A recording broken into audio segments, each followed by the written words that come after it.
నమస్కారం ఘంటారావానికి స్వాగతం. ముందుగా ప్రధాన అంశాలు. ఢిల్లీ ఇందిరా భవన్లో కాంగ్రెస్ వర్కింగ్ కమిటీ సమావేశం. ఉపాధి హామీ పేరు మార్పు సహా పలు అంశాలపై చర్చ.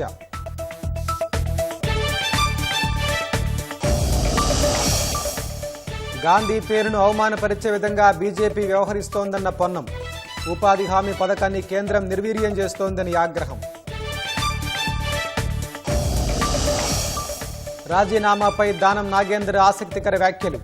ఉప ఎన్నిక వస్తే మళ్లీ గెలుస్తానని ధీమా.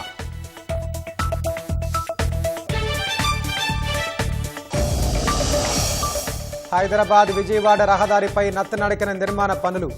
బ్లాక్ స్పాట్ల వద్ద ఇంకా పూర్తి కాని అండర్ పాస్ వంతెనలు.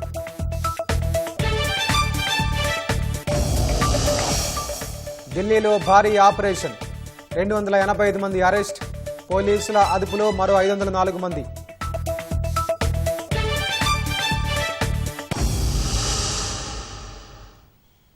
ఢిల్లీలో కాంగ్రెస్ వర్కింగ్ కమిటీ సమావేశం కొనసాగుతోంది. కాంగ్రెస్ అధ్యక్షుడు మల్లికార్జున ఖర్గే అధ్యక్షతన జరుగుతున్న ఈ సమావేశానికి అగ్రనేతలు సోనియా గాంధీ, రాహుల్ గాంధీ, కేసీ వేణుగోపాల్, జైరాం రమేష్, సీఎం రేవంత్ రెడ్డి, మంత్రి దామోదర రాజనరసింహ సహా ఇతర ముఖ్య నేతలు హాజరయ్యారు.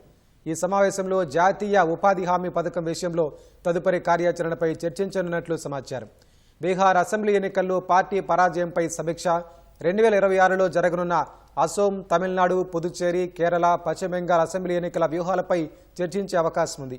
ఆ సమావేశం తర్వాత సీఎం రేవంత్ రెడ్డి ఢిల్లీలో పార్టీ అగ్రనేతలను కలిసి మంత్రివర్గ విస్తరణతో పాటు స్థానిక సంస్థల ఎన్నికల నిర్వహణ తదితర అంశాలపై చర్చించే అవకాశాలున్నట్లు నేతలు తెలిపారు.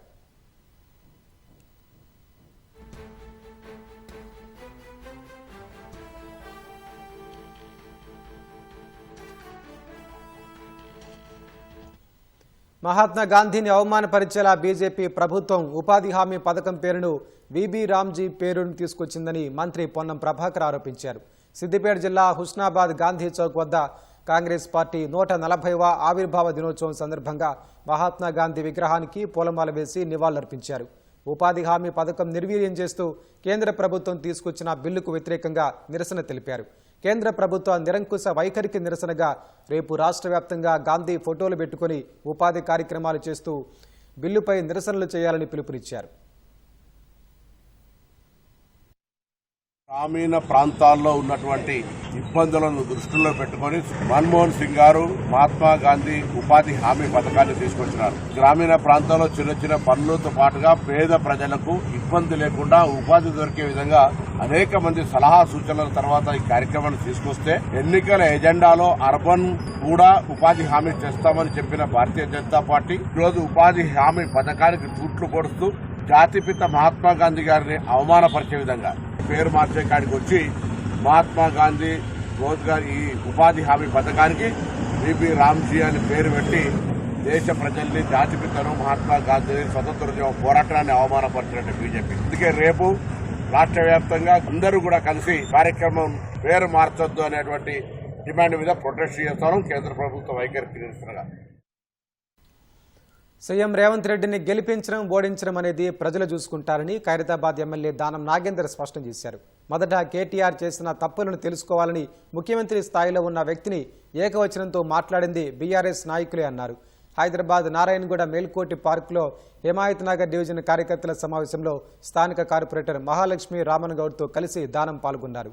2 మంత్రులు అవినీతికి పాల్పడుతున్నారని కేంద్ర సహాయ మంత్రి బండి సంజయ్ మాట్లాడుతున్నారని, వాళ్లు కేంద్ర మంత్రులా లేక రాష్ట్ర మంత్రులా స్పష్టత ఇవ్వాలన్నారు. హోంశాఖ సహాయ మంత్రి అయిన బండి సంజయ్ పరిధిలోనే దర్యాప్తు సంస్థలు ఉంటాయని, అవినీతిపై ఆధారాలు ఉంటే విచారణ చేపట్టాలని దానం తెలిపారు. తన బలం కార్యకర్తలే అని, ఈ స్థాయిలో తాను ఉన్నానంటే వారి వల్లే అని దానం అన్నారు. తాను రాజీనామా చేయడానికి, ఉప ఎన్నికల్లో పోటీ చేయడానికే ధైర్యం తన కార్యకర్తలే అని స్పష్టం చేశారు. मुझे पूछते रहते आपकी ताकत क्या है? मेरी ताकत मेरी कार्यकर्ता है। यहाँ के लोकल लीडर थे, यहाँ के बस्ती के, हर बस्ती में जहाँ भी जाता हूँ वही इनकी जो है ताकत है मेरी। इसके लिए मैं हर बार मेले रिजल्ट करने से भी डरता नहीं हूँ, मैं फिर लड़ने से भी डरता नहीं। क्यों? ये है मेरा फोर्स ही मेरी ताकत है। तो इसीलिए 6 बार मैं जीता हूँ तो सिर्फ और सिर्फ पब्लिक के अवाम की बदौलत से और कार्यकर्ताओं की बदौलत से मैं जीता हूँ. कार्यकर्ता दया वल नी स्थाई దిగా కాబట్టి ప్రతి కార్యకర్తకు గౌరవం ఇచ్చేటువంటిది నేను రక్త నరాల్లో ఉంది. కాబట్టి కార్యకర్తలకి చాలా ఇంపార్టెన్స్ ఇస్తాను. చూడండి సార్, ఎన్నికలు ఇంకా రావడానికి టైం ఉంది.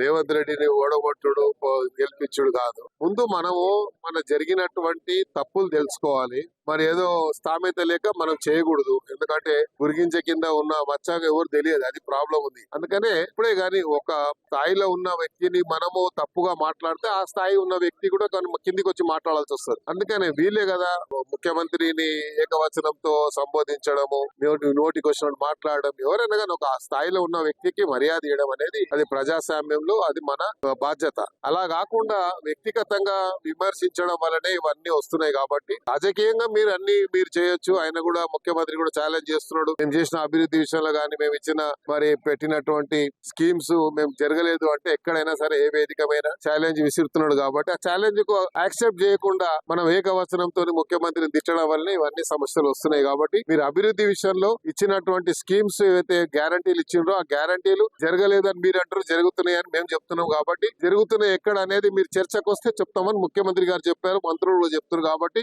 దాని మీద స్పందిస్తే బాగుంటుంది. బండి సంజయ్ గారు ఆయన ఒక హోమ్ మినిస్టర్ ఉన్నాడు. హోమ్ మినిస్టర్ ఉంటే అన్ని విభాగాలు ఆయన చేస్తుంటే సిబిఐ గానీ, ఈడీ గానీ అన్ని స్టేట్ మినిస్టర్ కంట్రోల్ ఉంటాయి, కేబినెట్ మినిస్టర్ కంట్రోల్ ఉంటాయి. కాబట్టి ఆయన స్థాయిలో మేము తెప్పించుకుంటున్నాం. ఎందుకు సమాచారం ఉంటే యాక్షన్ తీసుకోవాలి. ఎన్నికల్లో గెలిచిన సర్పంచ్లందరూ మంచి పనులు చేస్తూ ప్రజల నమ్మకాన్ని నిలబెట్టుకోవాలని పర్యాటక శాఖ మంత్రి జూపల్లి కృష్ణారావు దిశానిర్దేశం చేశారు. ఆదిలాబాద్లో కాంగ్రెస్ గెలిచిన సర్పంచ్లను సన్మానించారు. ప్రజలకు అందుబాటులో ఉంటూ మంచి పేరు ప్రఖ్యాతులు సంపాదించాలని ఆకాంక్షించారు.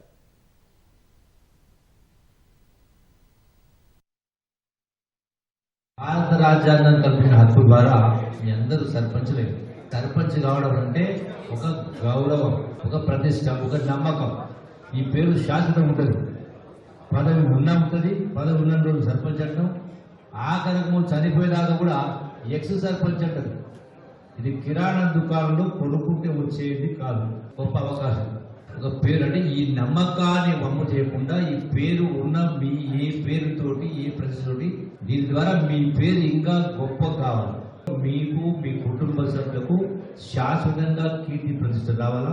తద్వారా కాంగ్రెస్ పార్టీ పలుకుబడి పెరుగుతుంది. మహబూబాబాద్లో ఇవాళ మంత్రి పొంగులేటి శ్రీనివాసరెడ్డి, బీఆర్ఎస్ కార్యనిర్వాహక అధ్యక్షుడు కేటీఆర్ పర్యటనతో రాజకీయంగా వాతావరణం వేడెక్కింది. బీఆర్ఎస్ కాంగ్రెస్ పార్టీ నేతలు పోటాపోటీగా కటౌట్లు, ఫ్లెక్సీల ఏర్పాటు చేశారు. కలెక్టరేట్ సమీపంలో మాజీ మంత్రి నోకల రామచంద్రారెడ్డి విగ్రహాన్ని మంత్రి పొంగులేటి శ్రీనివాసరెడ్డి, ఎమ్మెల్యే మురళీ నాయకులు ఆవిష్కరించనున్నారు. అనంతరం నూతనంగా ఎన్నికైన కాంగ్రెస్ బలపరిచిన సర్పంచ్లను సన్మానించనున్నారు. ఇదే సమయంలో బీఆర్ఎస్ వర్కింగ్ ప్రెసిడెంట్ కేటీఆర్ నూతనంగా గెలిచిన సర్పంచ్లను సన్మానించే కార్యక్రమంలో పాల్గొననున్నారు.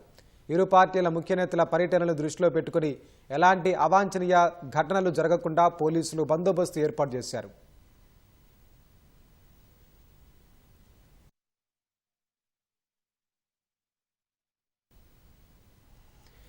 మహబూబాబాద్లో మంత్రి పొంగులేటి శ్రీనివాసరెడ్డి మాట్లాడుతున్నారు. ప్రత్యక్ష ప్రసారం చూద్దాం. ప్రాంతంలో ఉండే ఒక కాలువకి వారి పేరు పెడితే బాగుంటుందనే ఆలోచన ఒక మిత్రుడు సూచించారు. పెద్ద ఆయన మెడికల్ కాలేజీకి వారు పెడితే బాగుంటుందని వారు సూచించారు.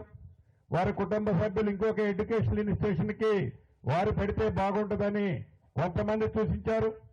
నాకైతే తప్పకుండా ఏమన్నా చెప్పినట్లు ఇప్పుడే నేను అనౌన్స్ చేయను. కానీ ఒక బలమైన అంటే ఈ ప్రాంత ప్రజలకి చిరస్థాయిగా నూకల రామచంద్రారెడ్డి గారి పేరు పదే పుట్టిన పిల్లోడి నుంచి పండు ముసలోళ్ల వరకు స్మరించుకునే విధంగా వారి పేరు గుర్తుండే విధంగా ఈ రాష్ట్ర ప్రభుత్వం పెట్టే విధంగా కేబినెట్ లో గౌరవ ముఖ్యమంత్రి గారితో సహచర మంత్రులతో సంప్రదించి తప్పకుండా అనౌన్స్ అతి కొద్ది రోజుల్లోనే చేపించడం జరుగుతుందని కూడా ఈ వేదిక ద్వారా మీ అందరికీ మనస్ఫూర్తిగా తెలియజేస్తున్నాను.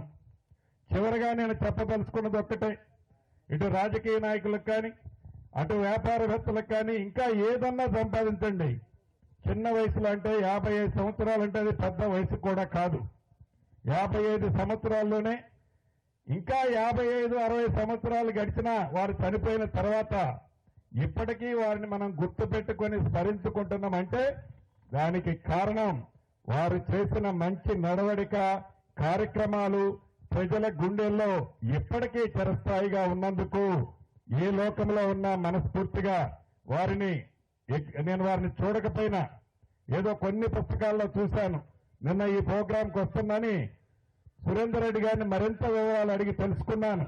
తెలుసుకున్న తర్వాత చూస్తే నిజంగా చాలా వారికి హ్యాండ్సప్ చెప్పక తప్పదు.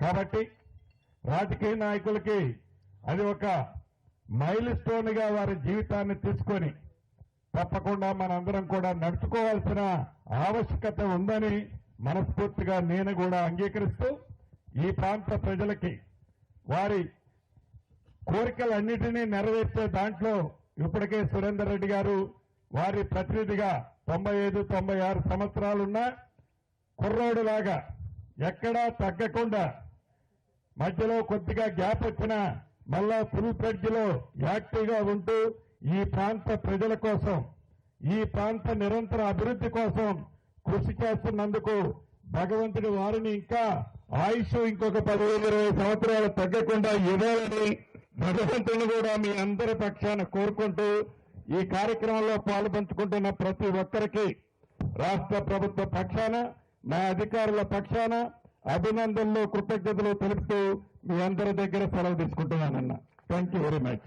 Thank you sir. గాంధీరాజు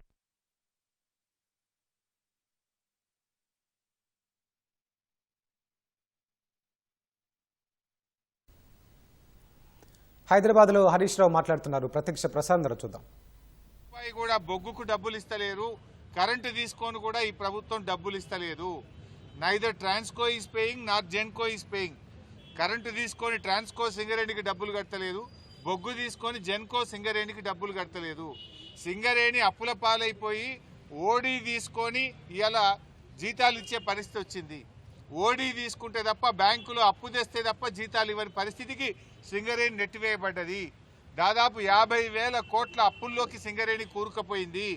ఇవాళ ముఖ్యంగా రేవంత్ రెడ్డి గారు వచ్చిన తర్వాత ఈ కాంగ్రెస్ ప్రభుత్వం నుంచి చెల్లించాల్సిన డబ్బులు ₹1 అటు ట్రాన్స్కోకు ఇటు జెన్కోకి ఇస్తలేదు, ట్రాన్స్కో జెన్కో అటు సింగరేణికి ఇస్తలేదు. లాస్ట్కి ఇవాళ సింగరేణి కార్మికులకు జీతాలు కూడా పడని పరిస్థితి వచ్చింది. నవరత్నాల్లో ఒకటైనటువంటి ఇవాళ క్యాష్ రిచ్ కంపెనీ అయినటువంటి సింగరేణిని ఇవాళ ప్రైవేట్ పరం చేసే కుట్ర ఇవాళ రేవంత్ రెడ్డి కాంగ్రెస్ ప్రభుత్వం చేస్తూ ఉంది.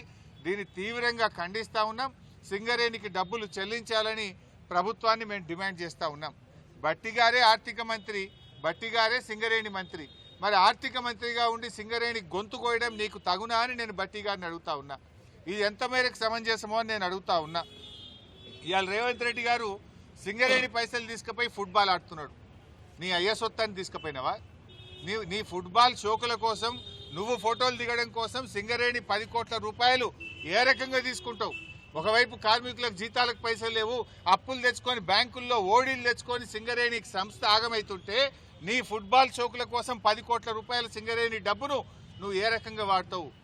గతంలో సిఎస్ఆర్ డబ్బు సింగరేణి డబ్బు బీఆర్ఎస్ ప్రభుత్వం ఉన్నప్పుడు వాడితే ఆ పిల్లల కోసం వాడినాం.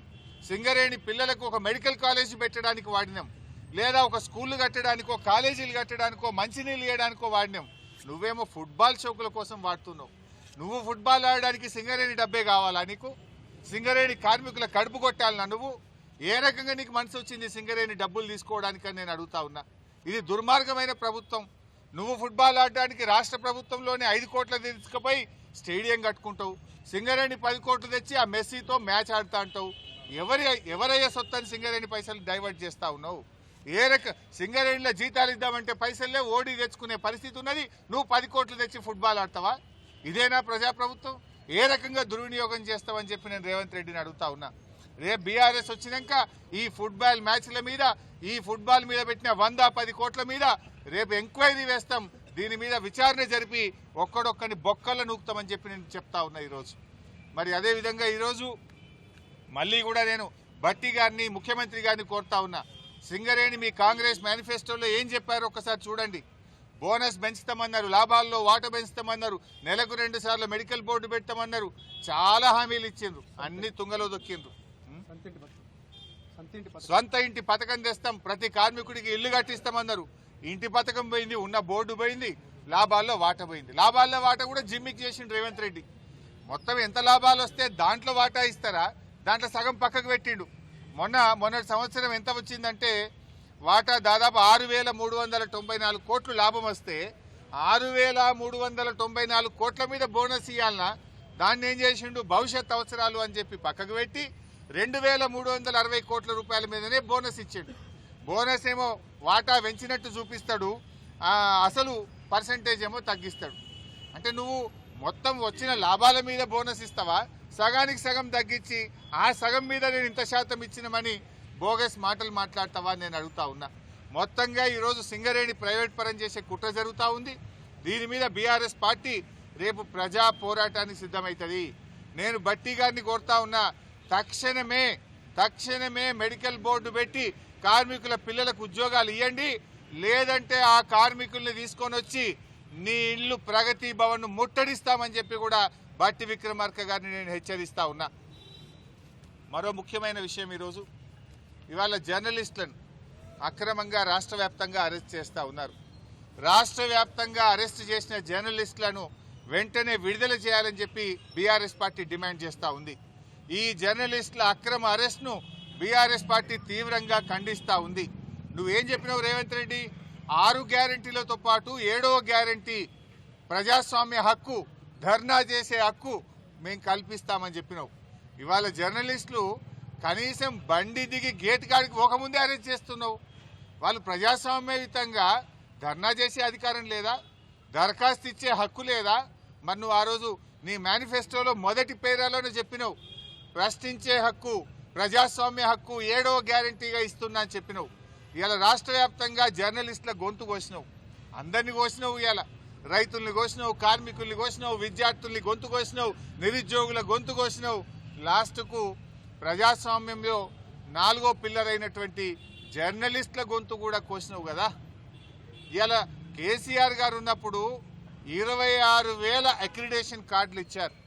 జర్నలిస్టుల కోసం 100 కోట్ల రూపాయల కార్పస్ ఫండ్ను ఏర్పాటు చేశారు.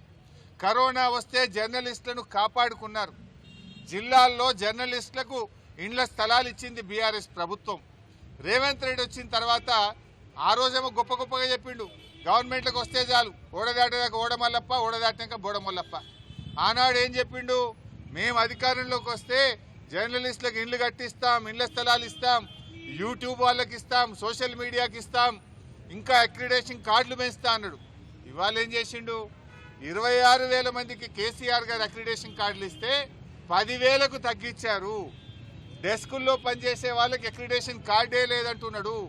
సోషల్ మీడియా వాళ్ళని పట్టుకొని వీళ్ళంతా టెర్రరిస్టులు, సోషల్ మీడియా యాక్టివిస్టులను కట్టడి చేయండి అంటున్నాడు. వాళ్ళ మీద కేసులు పెట్టి జైళ్ళల్లో వేస్తున్నాడు. సోషల్ మీడియా యాక్టివిస్టులను అవమానపరిచే విధంగా రేవంత్ రెడ్డి మాట్లాడుతూ ఉన్నాడు. ఉగ్రవాదులతో పోలుస్తూ ఉన్నాడు. ఇంత దుర్మార్గమా? నువ్వు అక్రిడేషన్ కార్డులు పెంచుతానని 26,000కి 10,000 ఎట్లా చేస్తావు? నీ అన్యాయాన్ని దరఖాస్తు పెట్టడానికో ప్రశ్నించడానికి వస్తే అక్రమంగా అరెస్ట్ చేస్తావా? ఈ అరెస్టులను ఖండిస్తున్నాం. తక్షణమే వాళ్ళని విడుదల చేయాలని డిమాండ్ చేస్తున్నాం. 26,000 అక్రిడేషన్ కార్డులను పునరుద్ధరించాలని చెప్పి బీఆర్ఎస్ పార్టీ పక్షాన డిమాండ్ చేస్తున్నాం. జర్నలిస్టుల పోరాటానికి బీఆర్ఎస్ పార్టీ సంపూర్ణమైన మద్దతును ప్రకటిస్తుంది. మీ పక్షాన రాబోయే అసెంబ్లీ సమావేశాల్లో బీఆర్ఎస్ ప్రభుత్వాన్ని నిలదీస్తుంది, ప్రశ్నిస్తుంది, జర్నలిస్టులకు సంపూర్ణ మద్దతును అందిస్తుంది. Thank you. ములుగు జిల్లా తాడ్వాయి మండలం జలగలాంచ అటవీ ప్రాంతంలో ఏర్పాటు చేసిన బ్లాక్ బెర్రీ ఐలాండ్ను మంత్రి సీతక్క పునఃప్రారంభించారు. గతంలో ఇక్కడ నిర్మించిన కట్టడాలు అధిక వర్షాల కారణంగా వరదలకు కొట్టుకుపోయాయి. తాజాగా మరమ్మతులు చేపట్టి బ్లాక్ బెర్రీ ఐలాండ్ను తీర్చిదిద్దారు. పర్యాటకులను ఆకట్టుకునేలా వాచ్ టవర్, ఫైర్ క్యాంప్ వంటివి ఏర్పాటు చేశారు. సందర్శకులను ఆకర్షించేలా మరిన్ని ఏర్పాట్లు చేయాలని అటవీ శాఖ అధికారులను మంత్రి ఆదేశించారు. జిల్లాలోని సందర్శనీయ ప్రదేశాలను పర్యాటక కేంద్రాలుగా చేస్తామని మంత్రి సీతక్క స్పష్టం చేశారు. వీర్ సాహిబ్ జాదేలా వీరమరణం భారతీయ నాగరికత చరిత్రలో అత్యంత ప్రేరణాత్మక అధ్యాయాల్లో ఒకటని బీజేపీ రాష్ట్ర అధ్యక్షుడు రామచంద్రరావు అన్నారు. వయస్సు ధైర్యానికి అడ్డు కాదని, విశ్వాసం, గౌరవం, అణచివేతకు వ్యతిరేకంగా వారి త్యాగం శాశ్వత స్మరణగా నిలుస్తుందన్నారు. బీజేపీ రాష్ట్ర కార్యాలయంలో వీర్ బాల్ దివస్ కార్యక్రమం నిర్వహించారు. బాబా జోరావర్ సింగ్, బాబా ఫతేహ్ సింగ్ చిత్రపటాల వద్ద పార్టీ శ్రేణులు, సిక్కు పెద్దలతో కలిసి రామచంద్రరావు నివాళులర్పించారు. వీర్ బాల్ దివస్ కేవలం సంస్మరణ దినం మాత్రమే కాదని ధైర్యం, ధర్మం, అన్యాయానికి ఎదురు నిలిచే దేశ శాశ్వత విలువలను పునః ప్రతిపాదించే ముఖ్యమైన దినమని రామచంద్రరావు అన్నారు.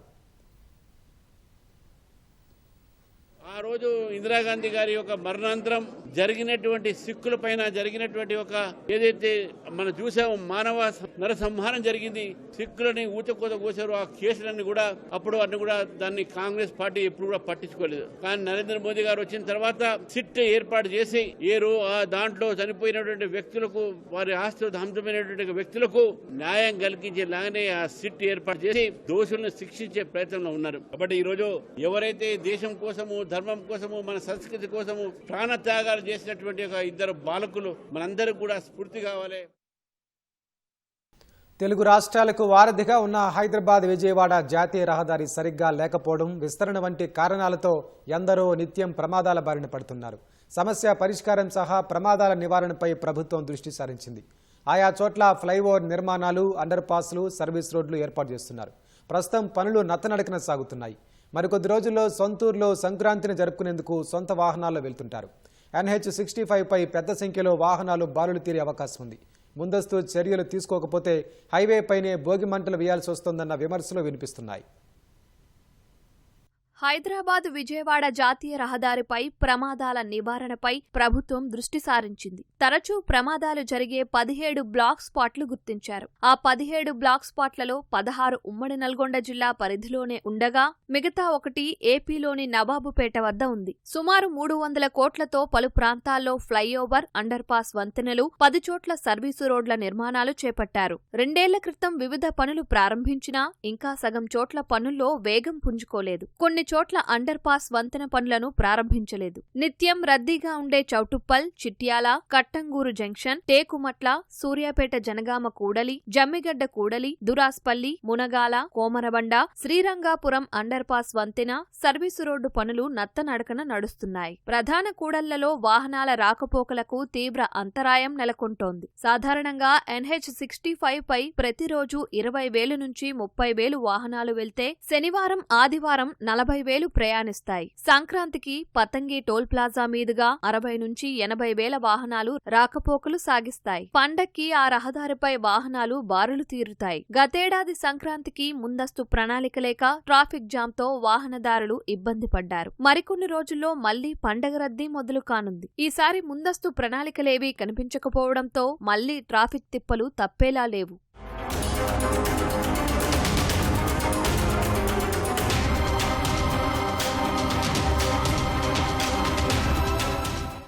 చౌటుప్పల్ వద్ద ఫ్లైఓవర్ నిర్మాణానికి ప్రణాళిక రూపొందించినా ఇప్పటి వరకు పనులు మొదలు కాలేదు. ప్రస్తుతానికి సర్వీస్ రోడ్ల నిర్మాణంతో నారాయణపురం రోడ్డు, వలిగొండ రోడ్డు కూడళ్లలో రాకపోకలకి తీవ్ర అంతరాయం నెలకొంటోంది. చిట్యాల మండలం పెద్దకాపర్తి అండర్ పాస్ పనులు అర్ధంతరంగా ఆపేశారు. చిట్యాలలో ఒకవైపే 30% మట్టిపోసి వదిలేశారు. చిట్యాల ప్రధాన కూడలి, ఆటోనగర్ వద్ద వాహనాల రద్దీ నెలకొంటోంది. ట్రాఫిక్ జామ్ ఏర్పడినప్పుడు పోలీసులు వాహనాల రాకపోకలను మునుగోడు మీదుగా మళ్లిస్తున్నారు. ముందస్తు చర్యలు చేపట్టకపోతే సంక్రాంతికి భారీగా ట్రాఫిక్ జామ్ తప్పదని పలువురు అభిప్రాయపడుతున్నారు.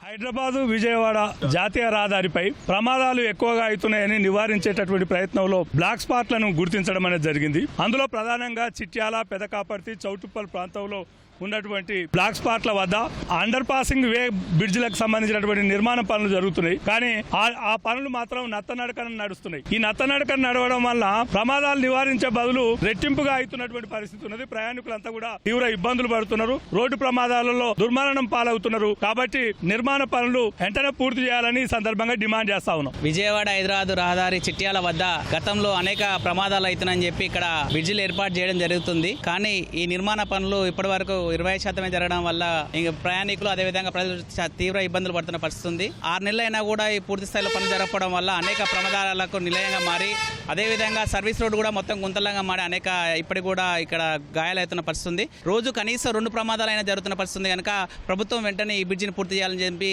కోరడం జరుగుతుంది. చిట్యాల్లో నుంచి పెదకాపర్తి, వెలిమినేడు, ఆ తర్వాత గుండ్రాంపల్లిలో ఈ మధ్య కాలంలో 50-60 మంది చనిపోవడం జరిగింది.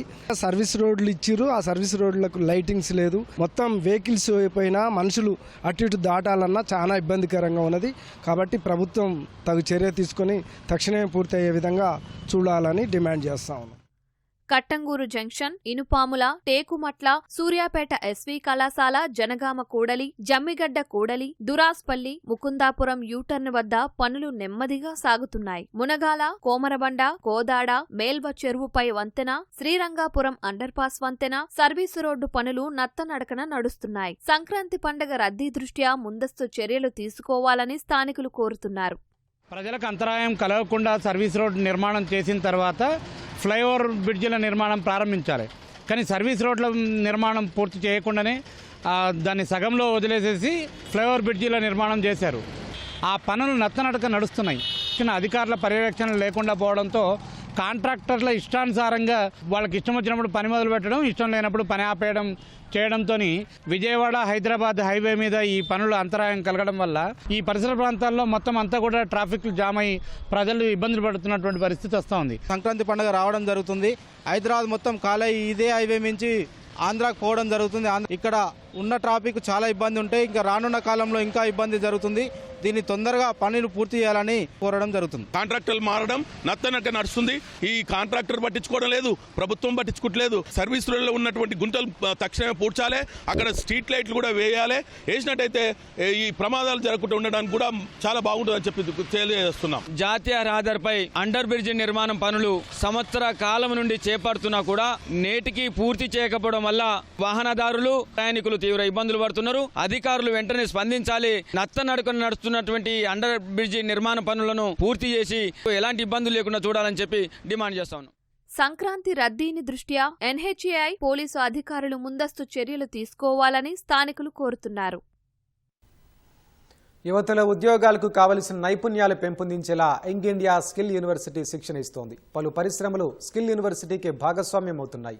సింగపూర్కు చెందిన అంతర్జాతీయ శిక్షణ సంస్థతో ఇప్పటికే ఒప్పందం కుదుర్చుకున్న అధికారులు ఆ అంశాలతో పాఠ్య ప్రణాళిక రూపొందించారు. పరిశ్రమలకు అవసరమైన డిమాండ్ కోర్సులకు శిక్షణ ఇస్తున్నారు.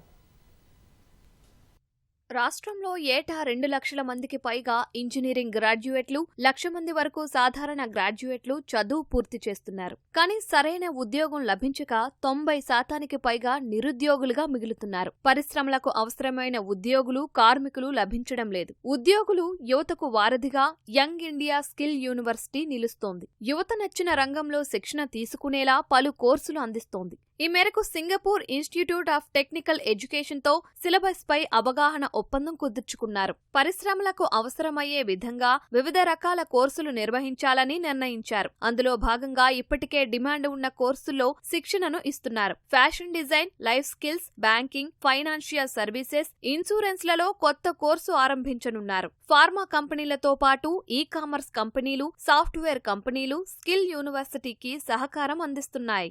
Pharma, health care, logistics, manufacturing, Biotech, ఈ సెక్టర్స్ అన్ని చాలా స్పీడ్గా, ఫాస్ట్గా పెరుగుతున్నాయి. వాటిలోని టెక్నాలజికల్ మోడర్నైజేషన్, ఆర్టిఫిషియల్ ఇంటెలిజెన్స్ వచ్చిన తర్వాత టూల్స్ వాడుతున్న కొద్దీ కాంప్లెక్సిటీ బాగా పెరిగిపోతుంది. ఇండస్ట్రీకి కావాల్సిన జాబ్ డిస్క్రిప్షన్స్ ప్రకారం ఆ స్కిల్ సెట్స్ని కరికులం రూపంలో తీర్చిదిద్ది వేరియస్ యూజీసీ రెగ్యులేటరీ గైడ్లైన్స్ ప్రకారం ఆ కోర్సెస్ని తీర్చిదిద్దుతే, ఇండస్ట్రీ ఇంటర్న్షిప్స్ని పెంచుతే, ప్రాక్టికల్ వర్క్ ఎక్స్పీరియన్స్ కలిగి చేస్తే అప్పుడు మన తెలంగాణ యువత మనం ఆ ఇండస్ట్రీ ప్రగతిని మ్యాచ్ చేయగలుగుతాం.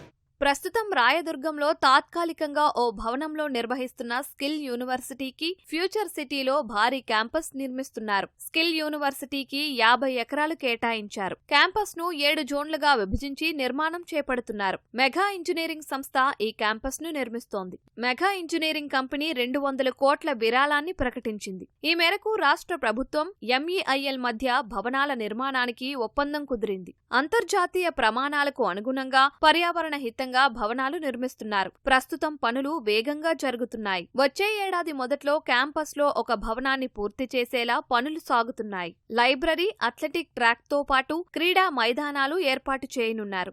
ఒకేసారి 10,000 మంది విద్యార్థులకు నైపుణ్య శిక్షణ ఇచ్చే సదుపాయాలు ఉండేలా క్యాంపస్లో ఏర్పాట్లు చేయనున్నారు.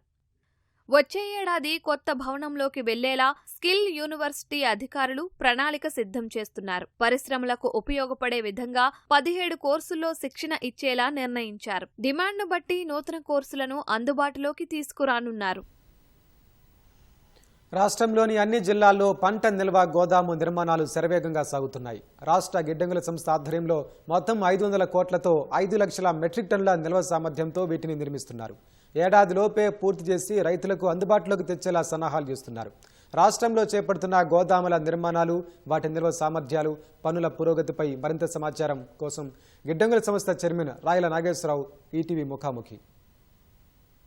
ఏటికేడు పెరుగుతున్న పంటలకు అనుగుణంగా రైతుకు భరోసా ఇచ్చే విధంగా రాష్ట్ర ప్రభుత్వం రాష్ట్ర వ్యాప్తంగా ఆధునిక హంగులతో గిడ్డంగుల సంస్థ ఆధ్వర్యంలో కోల్డ్ స్టోరేజ్ల నిర్మాణానికి శ్రీకారం చుట్టింది. గతంలో ఎప్పుడూ లేని విధంగా రైతు పండించిన ప్రతి ధాన్యం గింజను నిల్వ చేసుకునేలా మార్కెట్లో ప్రభుత్వం రైతుకు భరోసా ఇచ్చే విధంగా ఈ శీతల గిడ్డంగుల నిర్మాణాలకు శ్రీకారం చుట్టింది. ఇందుకు సంబంధించి రాష్ట్రంలోని దాదాపు అన్ని జిల్లాల్లో ఈ గిడ్డంగుల సంస్థ ఆధ్వర్యంలో నిర్మిస్తున్న శీతల గిడ్డంగుల నిర్మాణాలు శరవేగంగా సాగుతున్నాయి. ఇందుకు సంబంధించిన మరిన్ని వివరాలు రాష్ట్ర గిడ్డంగుల సంస్థ చైర్మన్ రాయల నాగేశ్వరరావు గారితో మాట్లాడదాం. సార్, ఏంటి, ఏ ఉద్దేశంతో ఈ శీతల గిడ్డంగుల నిర్మాణం చేపడుతున్నారు? ప్రధానంగా ఎంత లక్ష్యం మేర మీ శాఖ పరంగా నిర్ణయం తీసుకొని ఇప్పుడు శీతల గిడ్డంగుల నిర్మాణాలు చేపడుతున్నారు? నమస్కారం. తెలంగాణ రాష్ట్ర వేర్హౌసింగ్ కార్పొరేషన్ ద్వారా ఇంతకుముందు ఒక 5 లక్షల టన్నుల కెపాసిటీ గోడౌన్స్ మాత్రమే కార్పొరేషన్కి ఉన్నాయి. అన్ని రకాల పంటలు తెలంగాణ రాష్ట్రంలో విపరీతంగా పడుతున్న సందర్భంలో ప్రభుత్వం ఇవన్నీ నిల్వ చేయాలంటే అంత కెపాసిటీ గోడౌన్లు లేక ఇబ్బంది పడుతున్న తరుణంలో మరి ప్రభుత్వ సహకారంతో తెలంగాణ రాష్ట్ర వేర్హౌసింగ్ కార్పొరేషన్ 5 లక్షల టన్నుల మరి కెపాసిటీ గల గోడౌన్లని వివిధ జిల్లాల్లో ఆదిలాబాద్ దగ్గర నుంచి ఖమ్మం వరకు, అదేవిధంగా మహబూబ్ నగర్, మెదక్ జిల్లాలతో సహా అన్ని జిల్లాల్లో కూడా ఎక్కడ ఏ పంటకి ఏం అవసరం ఉందని చూసి అలాంటి గోడౌన్ల నిర్మాణంతో పాటు మరి ఈనాడు మిర్చి రైతుల కోసం కోల్డ్ స్టోరేజ్ కూడా మరి ఖమ్మం జిల్లా వెంకటాయపాలెం గ్రామంలో నిర్మాణం చేయడం జరుగుతుంది. 10,000 టన్నుల కెపాసిటీ గోడౌన్తో పాటు 10,000 టన్నుల కోల్డ్ స్టోరేజ్ కూడా ఈ ప్రాంతంలో నిర్మాణం చేపడతా ఉన్నాం. తెలంగాణ రాష్ట్రంలో సుమారుగా 5 లక్షల టన్నుల గోడౌన్లు వివిధ దశల్లో నిర్మాణంలో ఉన్నాయి. ఈ సీజన్ లో అంటే మార్చి, ఏప్రిల్ కల్లా సుమారుగా 2 లక్షల టన్నుల గోడౌన్లు మరి అందుబాటులో తీసుకురావాలని, ఇంకొక 6 నెలలు కానీ సంవత్సరం లోపు ఇంకా 3 లక్షల టన్నుల గోడౌన్లు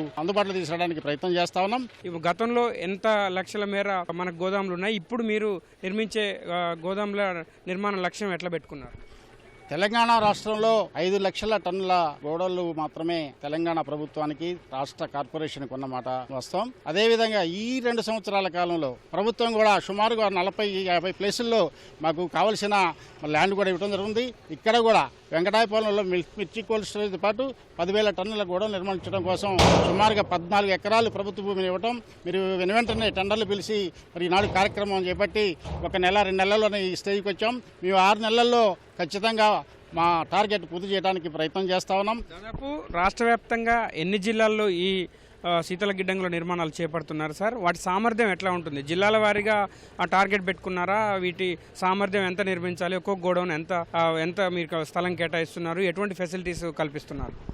వరి, అదేవిధంగా మొక్కజొన్నలు, సన్ఫ్లవర్, కందులు, పెసలు, సోయా, ఈ 5 రకాల పంటలు పండే ప్రాంతాలని వివిధ రకాలుగా మా వివిధ జిల్లాల్లో మరి ఒక శాస్త్రీయమైన గోడౌన్ నిర్మాణం, ఒకవైపు గోడౌన్ నిర్మాణంతో పాటు మిర్చి కోసం మరి కోల్డ్ స్టోరేజ్ ప్రస్తుతానికి మరి ఇక్కడ ఖమ్మం జిల్లాలో నిర్మాణం చేస్తా ఉన్నాం. భవిష్యత్తులో హైదరాబాద్ చుట్టూ కూరగాయల కోసం కానివ్వండి, అదేవిధంగా ఫ్రూట్స్ కోసం కానివ్వండి, ఫ్లవర్స్ కోసం కానివ్వండి, వాటన్నిటి కోసం కూడా వివిధ జిల్లాల్లో హైదరాబాద్ చుట్టుపక్కల ఉన్న జిల్లాల్లో ఈ విధమైన గోడౌన్ నిర్మాణం చేయడం కోసం మొట్టమొదటిసారిగా ట్రయల్ బేసిస్లో ఈరోజు ఒక మోడల్గా ఖమ్మం జిల్లాను ఎంపిక చేయడం జరిగింది. ఇది ఎందుకంటే మిర్చి ఎక్కువ పడుతుంది కాబట్టి ఇక్కడ మిర్చి కోసం చేస్తున్నాం. ఇదే విధంగా అక్కడ కూడా చిన్న గోడౌన్లు కానీ లేకపోతే అక్కడ అవసరాల కొద్దీ ఆ గోడౌన్ నిర్మాణం కూడా భవిష్యత్తులో ప్లాన్ చేస్తాం. ప్రస్తుతానికి ధాన్యానికి, బియ్యానికి ఎక్కువ కూడా ప్రాధాన్యత ఇస్తా ఉన్నాం. మరి అవసరాల రీత్యా రైతులకు అదేవిధంగా ప్రభుత్వానికి అవసరమైన విధంగా గోడౌన్ నిర్మాణం ఇప్పుడు సుమారుగా 40 ప్లేసుల్లో వర్కులు నడుస్తూ ఉన్నాయి.